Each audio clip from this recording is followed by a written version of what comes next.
Welcome back, welcome back. Entertainment purposes only?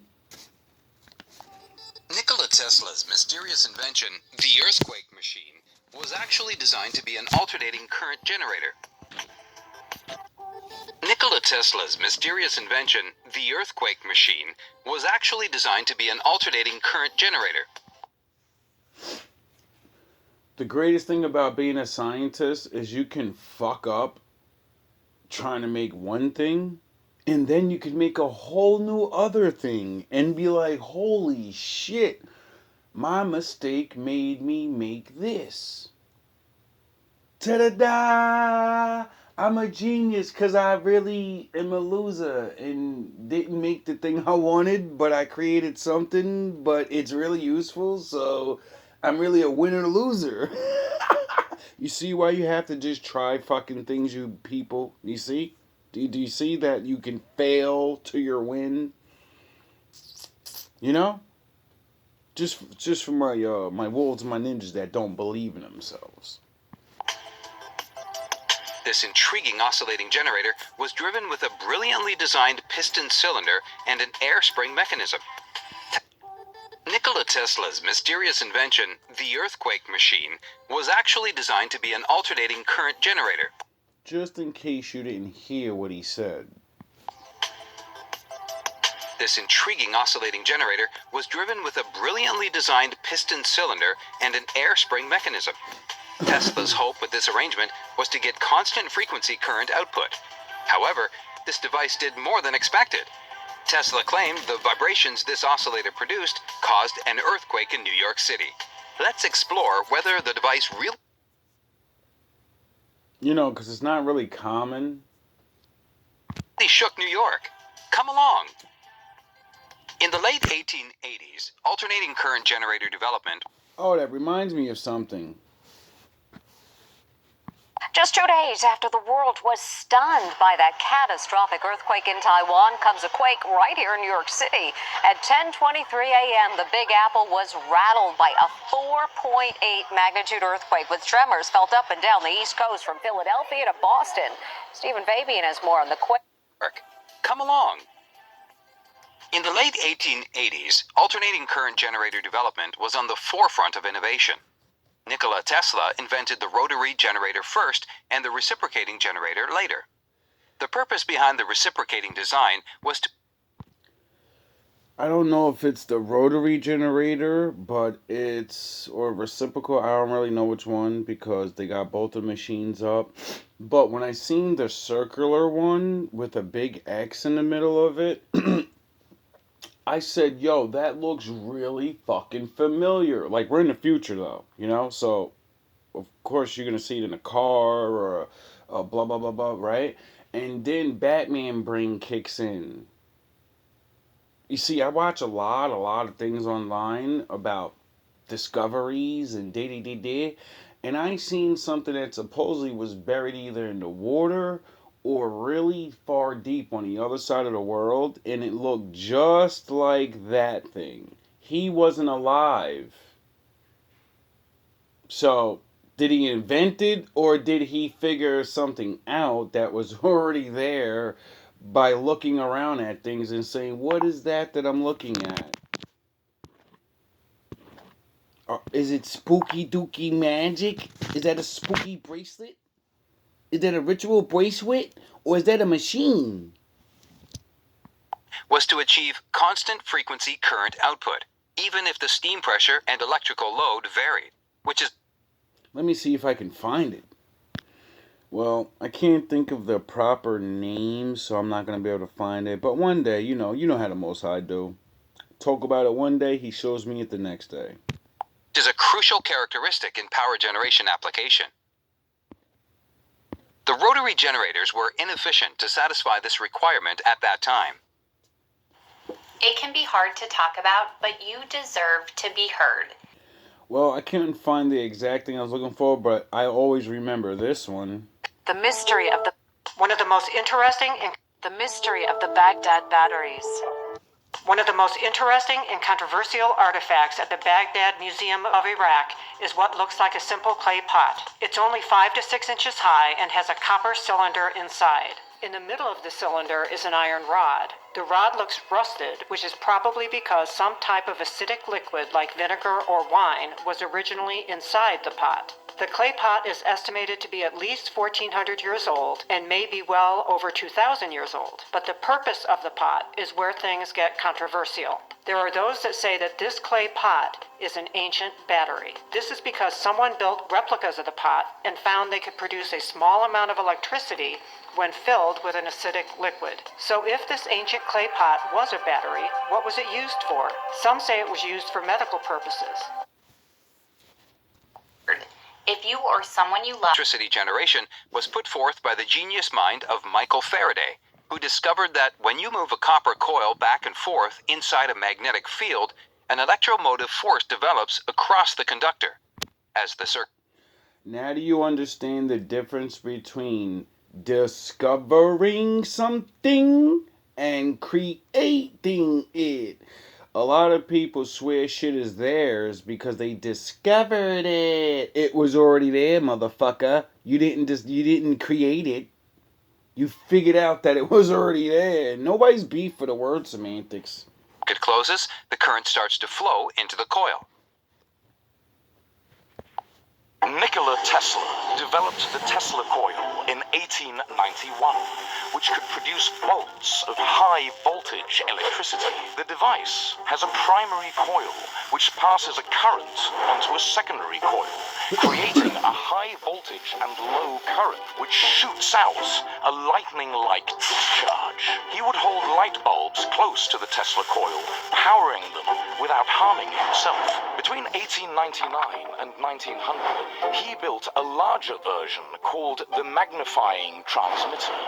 One night, the magnifying transmitter overloaded during an experiment, burning out the power station and turning the town dark. In the early 20th century, the Tesla coil was used for radios, electrotherapy, and entertainment, amongst other things. Nowadays, the Tesla coil... They said entertainment and showed a crystal fucking ball. The circuit closes, the current starts to flow into the coil. Oh, so if you didn't realize, he figured out how to pull natural energy, like I said before, out of the air. Oh, that was another video. That machine pulls the natural energy that's in the air because, you know, you moving around creates energy. Everything that's living has energy, you know, from the sun and shit and all the energy forces that are around us, and it goes into you. You get it? That's your fuel. And then you discrete other energies. You know how you breathe oxygen, give off carbon dioxide? So, you know, you're like a symbiote. We live in a very crucial world where everything works for us and we're supposed to work for everything. You get it?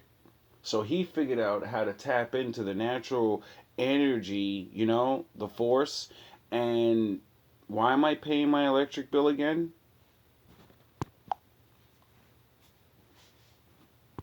Oh yeah, I forgot. Nikola Tesla replaced the permanent magnets with an electromagnet, which is how he designed his electrical generator. Now, we need a mechanism to generate the reciprocating motion for inducing coils. What's better than a reciprocating steam engine? Just wind the copper coils to the end of the piston rod and voila! Let's understand how a steam engine works. Now, I've been watching this and Batman brain kicked in. And it's the biggest Batman mystery thing I've ever seen. And, you know, it's not like I figured it out, but I've heard other people say this before. And I couldn't believe them because, you know, my fragile little mind and not knowing things, you need information to believe something. So, for a long time, people have been talking about the pyramids and what it really is, and people keep saying this goofy shit that it's a tomb, and it's no. There's so many reasons why it's not, like, you know, there's no fucking tombs in there. And then many people figured out that it's a machine. It's a big fucking machine. And people don't know what it does, you know? And then I'm watching this guy show the machine of Nikola Tesla's, and my Batman brain kicked in because it's small, but then my brain remembered what the pyramids look like with X-ray vision, because they always show it. It's sliced in half so you can see the entryways and the way it looks in the inside. Like that. That's what I mean by, and it reminds me of this machine. And this machine works because water gets poured in the lower part, and cold water gets poured in, and hot water. And it's like the rod in the middle of it, like picture a box with a square with a rod in the middle, right? You put a rod in the middle, and then you put a whatever the shape of the box, circle, whatever it's gonna be. You put another like a flooring. You know what I'm saying? Something that can go up and down, like a hose type of. You get it, like an engine, the piston or whatever. I'm not that kind of guy. It's hard for me to describe this. But anyway, so it's connected to another thing through ventricles, and that's what pumps the water in. Like a hose connected to one box pushes the water in, and one side's hot, one side's cold. One is directed on top, one has another tube directed on the bottom. This is what I mean by it shoots in the water, and then the water should push the flooring, up and down on the rod, the pole. Now, that is the basic mechanics of a car engine, you know? Like when I learned how the engine works, and it's not actually the machine, it's the gases pushing the fucking metal around. And then that creates friction, and then combustion, and then the gas, and then all that combined is what it really is. Like when you really learn the science behind a car and the science behind things, it really really is intriguing, because it's the same thing as your body. Now, that makes me believe what all these other people be saying, like, yo, the pyramids are like blah blah blah, like it's some type of machine, it's some type of factory, it's blah blah. And then I learned about how like the earth is alive, and then like the power nodes, points, and whatever they call it, all around the earth, where all the pyramids are, all the biggest mega structures. And then I went to Batman Brain, and I said, yo, if the earth is alive and there's special power points, um, that reminds me of Chinese acupuncture. They put the needles in your power points in your back to relieve the stress by getting the energy flow to go again. And I said, are we on to something? Because you've been having all of these intelligent thoughts for years, thinking about all these things, and now the pieces are coming together how it fits. And I'm like, fuck. Let's understand how a steam engine works. A boiler supplies the high temperature and pressure steam. The sliding valve ensures that sometimes the high pressure steam exerts force on the top of the piston, and at other times. I should have just played the video. I'm glad I gave my interpretation, because now you're going to get the real interpretation. But I gave like the visuals so you can, because I don't want to show the visuals or whatever. I don't know if I get copyright strike. I'll probably get a copyright strike. Plus, I'm talking about some real ass shit. So for the bad guys watching that hate, fuck you, eat my dick. Times it acts from the bottom. This variation will ensure that the piston has an oscillating motion, and the flywheel makes the power output of the engine uniform. Nikola Tesla was not happy with this complex steam engine mechanism, so he came up with a simpler mechanism. First, he replaced the sliding valve by modifying the piston to act as a valve. The piston has two L-shaped, hollow channels that communicate with the cylinder on either side. In this position, only the cylinder's left-sided steam inlet engages with the piston's left channel, so the high-pressure steam enters the top volume of the cylinder, forcing the piston downward. Once the piston reaches the bottom dead end, the exact opposite happens.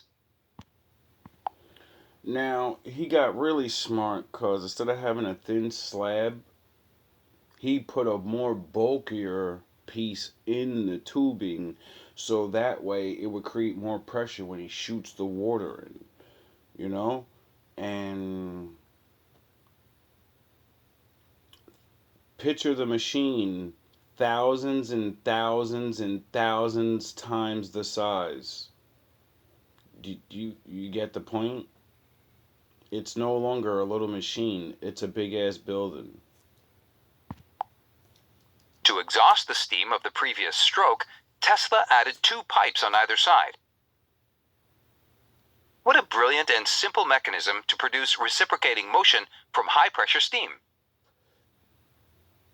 Here, obviously, the more steam pressure, the greater the engine's speed. Tesla wanted his device to produce a constant RPM output motion, irrespective of the input steam pressure. Tesla claimed that he achieved it by simply attaching an air spring system, consisting of a plunger enclosed in an airtight cylinder, directly to the engine. Let's explore the working of this air spring to verify his claim. If you displace the plunger, the air on one side will compress like a spring and resist the plunger motion. They drained fuel. They added something to the coolant lines. They played with electronics. And that's not typical Vandal stuff. Less than a week after bringing free water to Flint, Moses West says the green machine he designed to do just that was vandalized. I wonder why the Lord gave him that name. And that's not typical Vandal stuff. Less than a week after bringing free water to Flint, Moses West says the green machine he designed to do just that was vandalized. Once they broke into the machine and they destroyed the generator, very technical, they knew what they were doing. It wasn't just, random vandalism, not at all. They destroyed the battery. They put metal in the fuel system. I saw that when I was cleaning the fuel filter. West is a military veteran who travels across the country to areas in crisis, bringing a machine he designed, like this one, that literally makes fresh water out of thin air. He put the green... Wow, it's like magic. And his name is Moses. And he goes around to poor black people and he says, "Here, I give you water. Magical water pulled out of the skies." machine out for people along Saginaw Street on Thursday and was hoping to make a big impact. He says before the vandalism, they were giving hundreds of people free water every day. You gotta look at, I'm making anywhere from 1,200 to 2,000 gallons of water a day and giving away for free. I don't think I need to say anything more. That creates drinking water from the air. Not only this, but he also distributes it for free to those in need. The magic begins when the machine pulls in air from the environment and cools it down, similar to how a refrigerator works. This cooling turns the air's moisture into water droplets, which are then collected in a large storage tank. It's like creating a small rain cloud inside the machine. This process is... Wow, he's a magician. He makes clouds inside boxes. It's called atmospheric water generation. Moses uses this technology to ensure everyone can access clean water regardless of financial condition. This is crucial. Wow, man, thank you, Most High. This time you sent Moses down to make water. We don't need wine anymore, baby. We need the water. We need the wine to get converted back to the water. The Most High is so funny, bro. Oh, God. Elon Musk has unveiled a revolutionary new water engine that promises to transform the future of transportation and energy.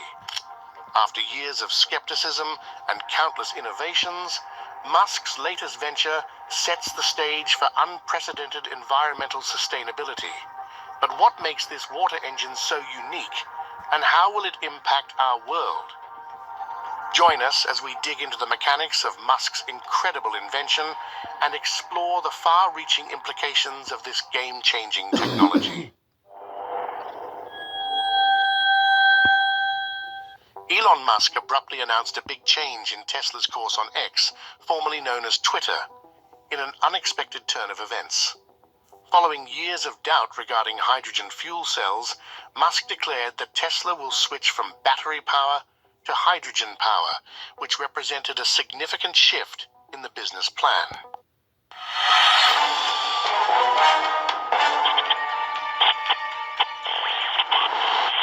I'm Richard Serrett. Welcome to The Conspiracy Show. The Water Engine is a play by David Mamet about a young amateur inventor who designs an engine that runs on, well, water. But his plan to patent this disruptive alternative. This is the history of perception glass and how red night vision goggles drove soldiers mad during the Vietnam War. Late last year, reports coming out of a small town in northern Russia alleged that citizens were finding shattered glass that seemingly fell from the sky. But according to residents, this was no ordinary glass. Their claim is that when they looked through it, they would see things otherwise not visible to the naked eye. The following video was posted by a Russian citizen on YouTube, showing how this glass works. Check it out and let me know what you think in the comments.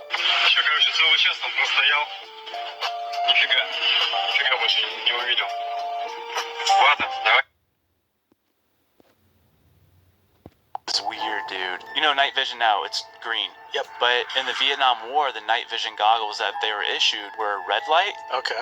Multiple people in the U.S. military that were using them were seeing what they were reporting as flying demons. Ooh, stop. And so there's an instance where they're flying these helicopters in Vietnam. It was a safe zone, no hostility, and then the gunner in the back just started shooting, and the pilot's like, "What are you shooting at?" This guy, he was like panicked. Yeah. He's like, "The demon!" Apparently, this giant winged demon creature was like flying at him. And then people on the ground in the jungles that were using it, they were also seeing like these demonic, freaky looking creatures. And so the military banned those night vision goggles. What? And they replaced them with green light. Apparently, a lot of these dudes, they were shook to the core of everything that they saw with these goggles on. Did the bullets work? That was my I thought it was follow-up. just prayer. Yeah, I don't know. I've looked into it a Morons. little bit because I heard the same thing. They were putting stuff inside the goggles. The chemical was literally leaking, so they were literally tripping. Oh, or like just it was a hallucinogenic drug. Weird, dude. Yeah, I mean, that's possible. Drugs will do that. You know? Here, I want to bring into the conversation from the National Weather. Continue on with our weather coverage here. I want to bring into the conversation from the National Weather Service, Scott Overpeck. He's here to talk to us just about the snowstorm that's happening in New Mexico. The governor has now declared.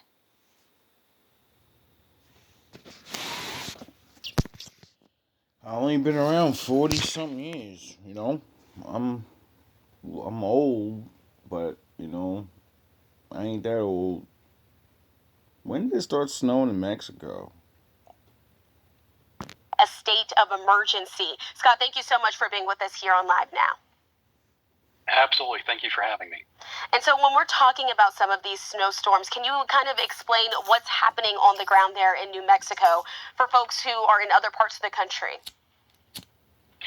Well, we had a storm system that formed over Arizona and has moved over the state the last couple of days and is currently on its way out. The problem is that we had a lot of moisture with this system, and it produced a lot of snow, especially up in the San Cristo Mountains, and even pretty widespread across much of the state. And this has really caused a lot of travel problems on the main roads like Interstate 40 and Interstate 25 up from Santa Fe through up to Raton Pass. So very dangerous. Snow has fallen in the Egyptian province of Sharkia. This is a rare phenomenon. Earlier, videos of ice-crusted highways appeared on social networks. Housing and utilities employees and emergency crews are on duty around the clock. Due to recent heavy rains, some streets of the Egyptian capital are blocked. Tunnels are temporarily closed. Snow has fallen in the Egyptian province of Sharkia. This is a... Now in Saudi Arabia, the Euphrates River has finally dried up and something terrifying has been found. The Euphrates River is one of the oldest and longest rivers in the world. It has been a vital source of water for agriculture and transportation for centuries. However, in recent years, The river has been drying up due to climate change and other factors. The most terrifying discovery came after the Euphrates River dried up in 2023. A giant skeleton. The skeleton was over 12 feet tall, and it had features that resembled the legendary giant Gilgamesh. The discovery of the giant skeleton has raised many questions. How did the giant die? What was he doing in the Euphrates River? And what did you know that right now in Saudi Arabia there is water coming out in the middle of the desert? Watch this.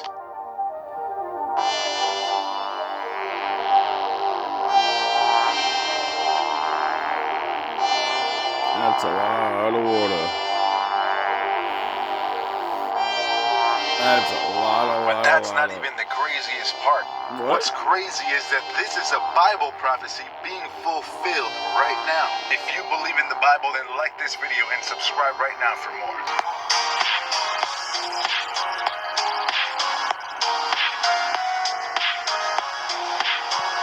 Have you ever heard of snow in Africa? When we think of Africa, we always think of hot deserts and savannas, but such a sight is really unexpected. But what does this snowfall mean for animals in Africa? You know, the animals here are used to warm weather. When it suddenly snows, they naturally have a hard time. They get cold, and they have trouble finding food. It is not easy for animals adapted to hot weather to survive in a cold environment. Animals like lions, zebras, and antelopes have evolved for warmer climates. They don't have thick fur. They don't have well-developed mechanisms to regulate their body temperature. That's why they get cold when it snows and seek shelter for protection. Also, finding food is a big problem. Welcome to World Mystery. In most parts of the world, the duration of days and nights are more or less the same on average. However, you will find it rather interesting that in some parts of the world, the sun doesn't set for months. Similarly, it doesn't rise for months either. Let's journey through 8 such places together. Before going to this video, please subscribe my channel, press the bell icon. Let's start with Russia.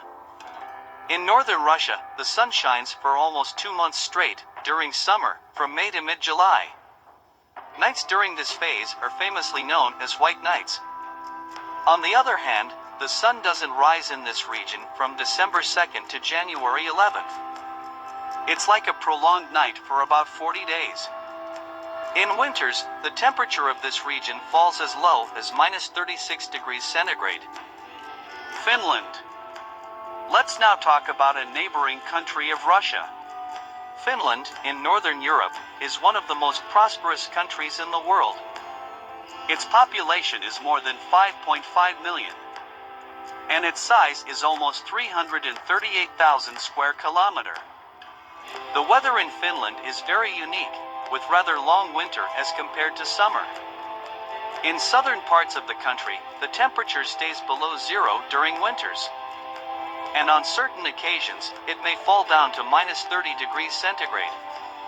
However, in northern Finland, one would expect the temperatures to go as low as -45 degrees centigrade. During winters, the sun can disappear for up to 50 days or more. And people just want to feel the rays of sunlight shine on themselves again. On the contrary, the sun doesn't set for almost 73 days during summer. That's probably the reason that people don't sleep much during summers. Everyone wants to spend their time working or enjoying the sun. This is the place where ships and planes disappear, the Bermuda Triangle. Located in the Sargasso Sea, the Bermuda Triangle is formed by Bermuda Islands, Miami, and San Juan. The most famous incidents, like the missing of 5 U.S. planes in 1945, they went for a training flight and disappeared without a single sign. The vanishing of a plane with 32 people on board to Miami. The disappearance of a large cargo ship with a crew of 300.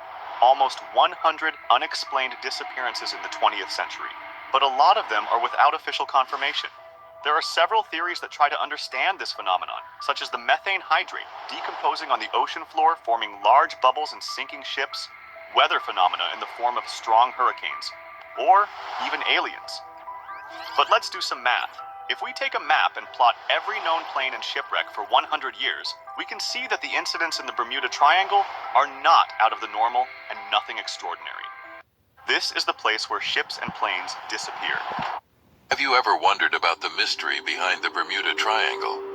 For centuries, this area in the western part of the North Atlantic Ocean has been a source of fascination and fear for sailors and aviators alike. The Bermuda Triangle, also known as the Devil's Triangle, is known for its alleged ability to make ships and planes disappear without a trace. There are many theories about what could be causing these disappearances. Some people believe it's due to human error or natural disasters, while others think it's because of paranormal activity, extraterrestrial involvement, or even a portal to another dimension. 411 phenomenon, popularized by David Paulides, suggests mysterious disappearances in national parks. While some cases remain unexplained, skepticism surrounds Paulides' conclusions, criticized for cherry-picking data and implying supernatural causes without evidence. Official investigations often attribute disappearances to natural hazards or human actions. The debate continues, with believers pointing to eerie patterns and skeptics demanding concrete proof, whether fact or fiction. These cases provoke ongoing fascination and controversy among... One of the main reasons people go missing in national parks is because they hike alone and they go off trail. They don't follow the trail that they're supposed to. Guys, be careful. It's common sense. Always follow the trail. Don't go to the wilderness, especially if it's not explored. One of the main reasons people... Over the past couple of months, I've seen this map being shown and shared around a lot. As you can see, it shows location of missing 411 reports in the United States on top, and the locations of the major cave systems in the United States on the bottom. The instances of missing 411 reports and cave systems line up very closely. For any of those who aren't aware, missing 411 is when a disappearance occurs in the U.S.'s national parks. Since their founding in 1916, over 1,600 people have gone missing. Even more curiously, when bodies do turn up, they're found under extremely strange circumstances, to say the least. The most mundane explanation for the missing people and cave connection is individuals getting lost in the caves and being unable to find their way out. North America's cave systems are extremely extensive and almost entirely unexplored, and if you don't know what you're doing, good luck. But I know you didn't click on this video for the mundane explanation, so it's time to talk about cryptids. All across the world, different cultures have had stories of monsters that live in caves. The Greek Cyclops, European goblins, and the African Groot slang, just to name a few. However, North America has its own breeds of beasts. Dogman, mountain giants, and of course, the legendary Sasquatch. These hairy humanoids walk all over the forest, but could they be using these subterranean systems as homes? A few months back, when I made my True Giants video, I learned that they're typically sighted near caves, which could lead some credence to the theory. As I'm sure you know, there is precedence for bipedal hominids that live in caves. Cavemen. For creatures with enough intelligence to understand the need for shelter and protection from the elements, but not necessarily being able to construct a shelter on their own, caves would be the perfect solution. During the U.S. war in Vietnam, American soldiers reported seeing creatures they called rock apes, which are, for all intents and purposes, basically just an Asian Bigfoot. These creatures would then attack them and afterwards retreat to the caves.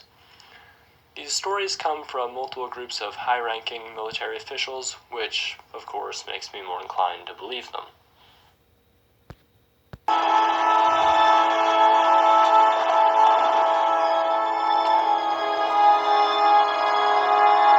This is it? Let me give you one piece of advice. Be honest. He knows more than you can imagine. Welcome, Neo. As you no doubt have guessed, I am Morpheus.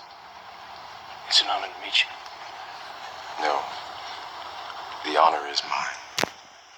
Please, come, sit.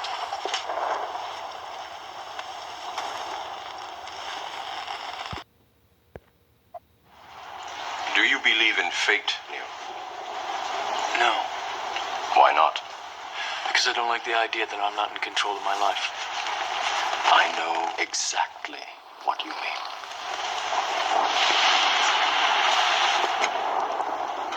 Let me tell you why you're here. Civilization. I say your civilization because as soon as we started thinking for you, it really became our civilization, which is, of course, what this is all about. Evolution, Morpheus. Evolution. Like the dinosaur. Look out that window. You had your time. The future is our world, Morpheus. The future is our time.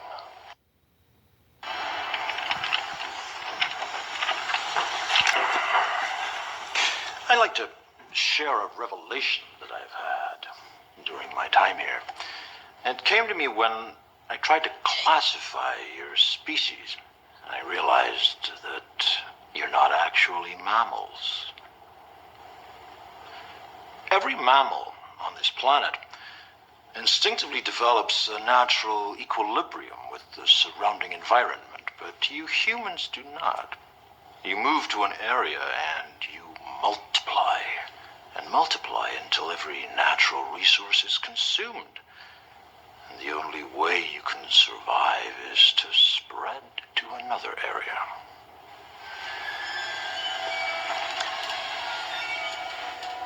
There is another organism on this planet that follows the same pattern. Do you know what it is? A virus. Human beings are a disease, a cancer of this planet. You are a plague, and we are the cure.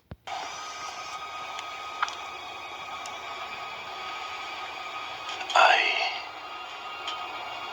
hate this place, this zoo, this prison, this reality, whatever you want to call it. I can't stand it any longer. It's the smell, if there is such a thing. I feel saturated by it. I can taste your stink. I can taste. Hate this place, this zoo, this prison, this reality, whatever you want to call it. I can't stand it any longer. It's the smell, if there is such a thing. I feel saturated by it. I can taste your stink.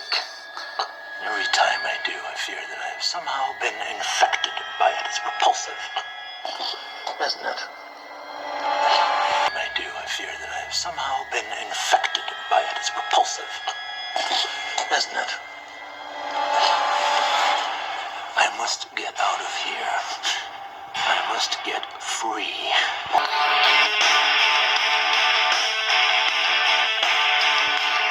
Let me tell you why you're here. You're here because you know something. What you know you can't explain, but you feel it.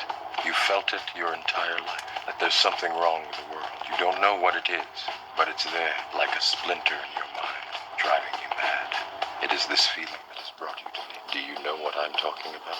Matrix. The Matrix is everywhere. It is all around us. Even now, in this very room. You can see it when you look out your window or when you turn on your television. You can feel it when you go to work, when you pay your tax. It is the world that has been pulled over your eyes to blind you from the truth. The 46th chapter of the Book of Enoch. A spirit is seen in heaven amongst the angels. Enoch describes this being as having a head as white as wool and a countenance like that of a man. And there I saw the one to whom belongs time before time, and his head was white like wool. With him was another being whose countenance had the appearance of a man, and his face was full of graciousness, like one of the holy angels. I asked the angel who went with me concerning that Son of Man, and who he was, and whence he was, and why he went with the one to whom belongs the time before time. He answered and said to me, This is the Son of Man, who has righteousness, with whom dwells righteousness, and who reveals all the treasures of that which is hidden, because the Lord of the spirits has chosen him, and whose lot has the preeminence before the Lord of the spirits in uprightness forever. This Son of Man, whom you have seen, shall raise up the kings and the mighty from their seats, and the strong from their thrones, and shall loosen the reins of the strong, and break the teeth of the sinners. 1 Enoch 46, 1-4. And at that hour, that Son of Man was named in the presence of the Lord of spirits, and his name before the one to whom belongs the time before time. Yes, before the sun and the signs were created, before the stars of heaven were made, his name was named before the Lord of the spirits. He shall be a staff to the righteousness, whereon to stay themselves and not fall, and he shall be the light of the Gentiles, and to the hope of those who are troubled of heart. All who dwell on the earth shall fall down and worship before him, and will praise and bless and celebrate with song the Lord of the spirits. For this reason he has been chosen and hidden before him, before the creation of the world and forevermore. The wisdom of the Lord of the spirits has revealed him to the holy and righteous, for he has preserved the lot of the righteous, because they have hated and despised this world of unrighteousness, and have hated all its works and ways in the name of the Lord of the spirits. For in his name they are saved, and according to his good pleasure has it been in regard to their life. In these days downcast in countenance shall the kings of the earth